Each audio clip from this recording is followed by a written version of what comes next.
একটা কথা জিজ্ঞেস করি আপনাকে, কিছু মনে করবেন না তো? জি না, বলুন। এত রাতে বুঝি জিএফের সাথে কথা বলেন, তাই না? জি না। তাহলে সব সময় রাতে দিনে এত অনলাইনে কি করেন? অনলাইনে থাকতে কি আবার কারণ লাগে? বড় সড়ো ছেকা খাইছেন বুঝি? ছাকা খাইনি, একজনকে অন্ধের মতো বিশ্বাস করে ঠকে গেছে, যিনি ছিল আমার রাত জাগার কারণ। আমাকে রাত জাগানো শিখে এখন সে নিশ্চিন্তে ঘুমায়। আপনিও আবার প্রেম করেন? লাইফ মানেই তো এনজয়, একটা যাবে আরো কয়েকটা আসবে। We are not same. এই জন্যই তো তোমরা মেয়েরা ভালো থাকো, কারণ তোমরা একজনের জায়গা অন্যজনকে দিয়ে পূরণ করিয়ে নাও। তবুও লাইফে ভালো থাকার জন্য অন্য কাউকে খুঁজে নেন। এখন আর কিছুই ভালো লাগে না। আমি আর কাউকে ভালোবাসিনি তার চলে যাওয়ার পর থেকে। আমি আমার আগের মতোই হয়ে গেছি।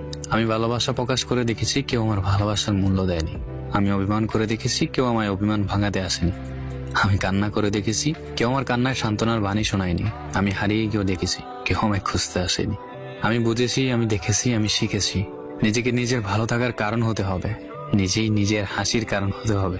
কষ্টগুলোকে আড়াল করতে হবে, ভালোবাসার প্রকাশ কমিয়ে দিতে হবে। হারিয়ে না গিয়েও নিজেকে এমন ভাবে গড়তে হবে, অবহেলা করা মানুষগুলো আমার জন্য আফসোস করবে।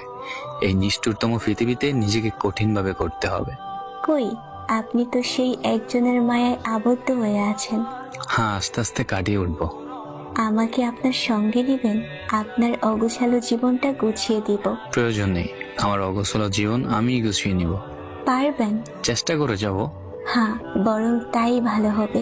কারো চলে যাওয়াতে কষ্ট পাবেন না, যিনি চলে গেছেন তার থেকে ভালোই পাবেন।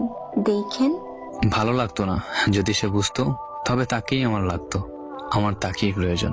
ছেলেরা আসলেই অসম্ভবভাবে ভালোবাসতে পারে। ইতিহাস সাক্ষী রয়েছে, যতগুলো ছেলে এক মেয়েতে আসক্ত হয়েছিল, এক নারীতে আসক্ত হয়েছিল, তারা সবাই নিঃস্বার্থে ভালোবেসেছিল। আর দিন শেষ তারাই অন্ধের মতো বিশ্বাস করেও বিশ্বাসঘাতকতার বেইমানি ছাড়া কিছুই পায়নি।